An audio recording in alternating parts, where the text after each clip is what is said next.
Hello, my beautiful jewels and gems. So this question that I have today is a little deeper than the ones that you've been getting this week. And so the answer is a little bit deeper, and I'm going to just forewarn you right now that you are going to get a Christian perspective on this because it needs to be that way for me.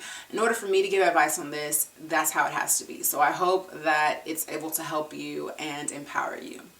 So if you're in this situation or you know somebody that is, or whatever the case, you can pass this information along, and because we all go through bad breakups and situations, especially around this time, around this Christmas season, everything is happening and it can be really difficult. So, sometimes people just need a smile, need a hug, be that person for them. I'm going to explain the situation, and then you guys please leave your comments below and give her your advice. Okay, I gave her a name. The name that I gave her is Stephanie. Okay, so she watched my How to Let Go of Your Ex video, which was also a very deep one. And I'll put it right here, and I'll also put it in the description box below, so if you want to go back and watch that. She watched that video, and so she told me that she has been dating this guy for about 3 years.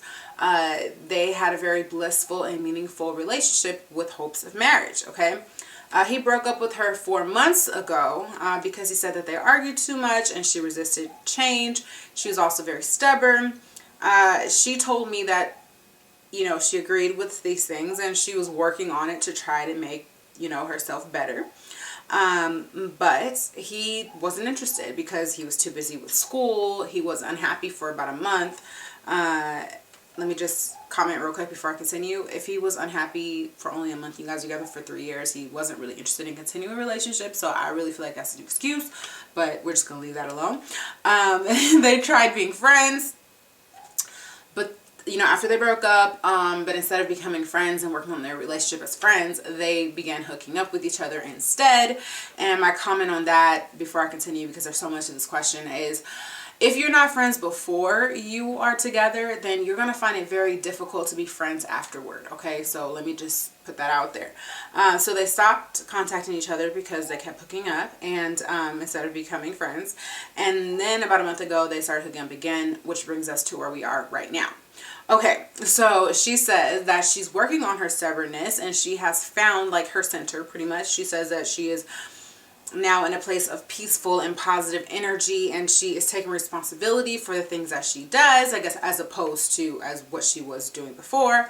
But her problem is that she hasn't let him go, and she knows that it's not good to keep sleeping with him if it's not the type of relationship that she wants, okay, from him. So she wants to know if I have any advice on how to get her confidence back and how to deal with the belief that she wants a meaningful relationship. Okay, she wants that. She wants to believe that again.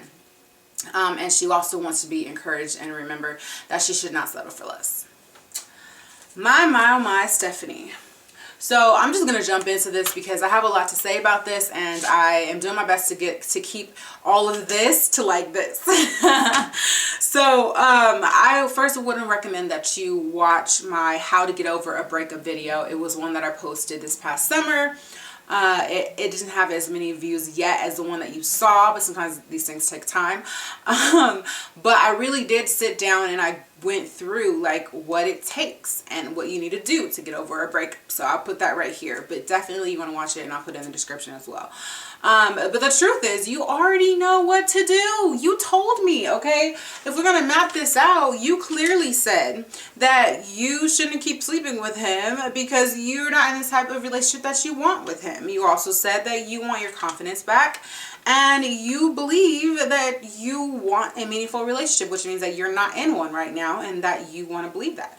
And you want to not settle for less. So you pretty much gave yourself advice, okay? I'm just putting that out there. But I will add to what you said, because that's what I'm here for, to help you become the best version of yourself. And I think there are some things that you did not think about, that you did not consider when going into this situation and trying to figure out how to overcome it. And so that's what I'm going to bring out to you. But really, you spoke to yourself when you wrote this down. And I think there's something so healing about writing things down. And even if it's just writing to me and, you going through that and the process of getting it off your chest and down on paper, or or computer screen, whichever way, it works. So I recommend journaling. I recommend writing it down. I recommend reflecting, getting it out. Sometimes we can receive therapy through the people around us. You don't necessarily have to go see a therapist. However, you know, there are cases where that is necessary, but sometimes just talking it out, writing it down, getting it out makes it so much better. Okay. So, yeah, watch that video.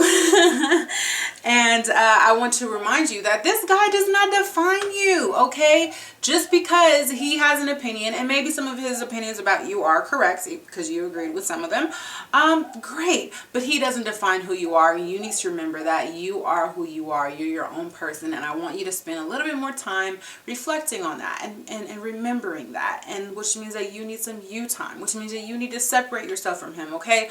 All this running to him and having sex with him is not helping you at all. It's making it worse for you, even though it may feel good in the moment because you feel like you're with him. It's giving you like false hope, okay? So no, go cold turkey with the sex thing, okay? There is no more of it, okay? Because what's happening is you're giving of yourself sexually, which means so much more. Like you're giving of yourself in so many more ways, spiritually, physically, emotionally. It's not good. So you've got to cut him off cold turkey, not even just with sex, but with communication in general, because sometimes that communication, even if you aren't having sex, can be just as detrimental as the actual physical part of having the sex, okay? So you have this fear. I feel like this fear that you have is strong because you have a fear of walking away from this, a fear that there's not going to be another one, a fear, you could just fill it in, okay? I'm sure that you can go on and on about what you're afraid of as a result of, you know, the fact that this is over. But I want to remind you that you are uniquely and wonderfully made, okay? And God did not give us the spirit of fear, but the spirit of power, love, and a sound mind. You can read about that in 2 Timothy 1:7, okay? There's a scripture. It's great. I totally recommend that you read that. God is your provider. He is your creator, okay? He made you beautiful, and you are not defined. Again, I just have to bring that home. You are not defined by this guy. And if you want to read about being fearfully and wonderfully and uniquely made, that is in Psalms. It's Psalms 139:14. I really recommend that you read that. It's so empowering to read that. You were willing to work. Let's just go back to this relationship. You were willing to work on it and he wasn't. So I feel like that says a lot about him and where he's at mentally with the situation. And I understand that you were together for a really long time, and I get that that hurts. And I mean, the longer you're with somebody, the more time that's passed, you grow feelings for them. It makes it even more difficult. But that doesn't mean that you can't do it, okay? It's better that you get out of a bad situation and end up marrying the wrong person than just going with it and then dealing with this hurt and eventually just getting to where you are not even happy anymore. And that's just a horrible place to be. So you guys are not on the same level. You did not want the same things. Doesn't matter what the reasons were. That's just the reality. So you got to stop contact, go cold turkey. You're going to go through different stages of healing through this, okay? I'm not saying this is going to be easy, because it's not. It's absolutely not going to be easy. You're going to go through anger and sadness, and, you know, you're going to go through withdrawals. You're going to go through all of these things, okay? But you're going to get through it, okay? When you join together sexually, you are becoming one.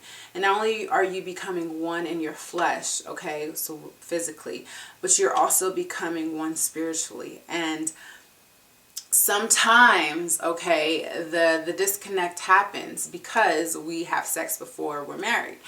And God didn't intend it to be that way for these reasons, okay? In addition to that, if for some reason you do not believe in God, there's oxytocin, which is the hormone that is released during sex that causes, you know, the two people to, you know, be closer together or want to be bonded closer together. And I believe that God gave us that so that we would, you know, be closer to our husbands and our wives.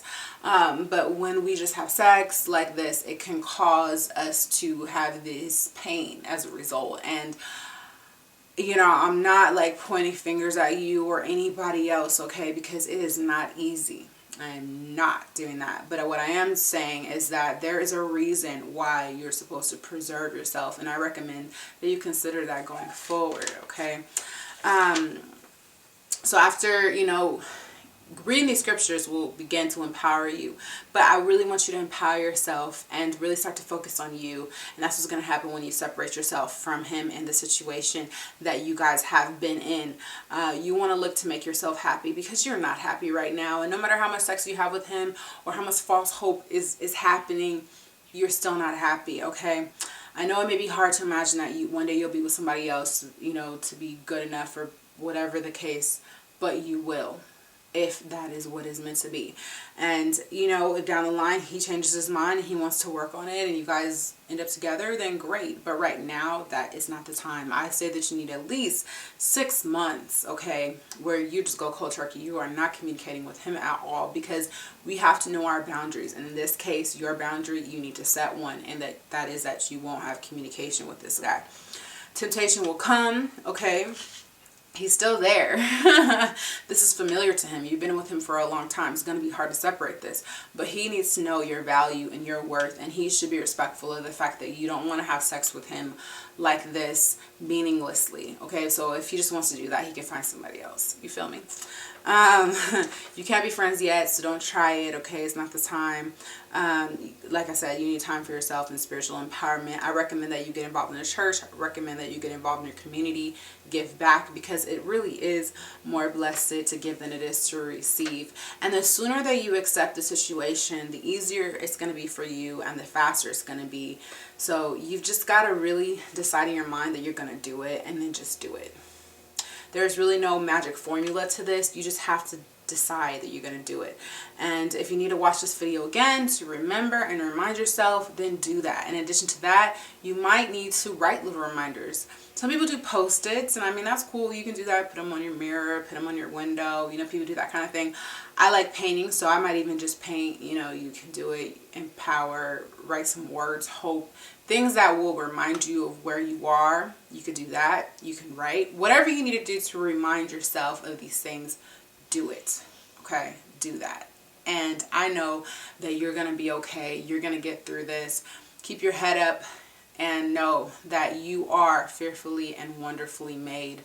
You are uniquely made by God, and he loves you, and I love you, and there's so many people out there that love you. Thank you for being a part of this Chauntel family. I hope that you continue, and if you guys have any recommendations to give Stephanie, please leave them below. Any encouragement for her, because that's what she needs. We all need encouragement, okay? Get good people around you, okay? Get out there and do some things, and it'll make your life so much easier. Okay? I hope that this helps. If you guys have any questions, please feel free to email me. My email address is askchauntel@gmail.com. That is askchauntel. Don't forget, you can also call and leave me a voicemail at 641-715-3900, extension 10988. Or log on to askchauntel.com and click contact, and you can leave your emails there as well. I love you guys so much, and I will see you very soon. If you haven't logged on to askchauntel.com, do that, okay? I'm blogging all the time, and you're going to get great stuff on there. Okay, hugs and kisses. Thanks for watching, and I will see you very soon.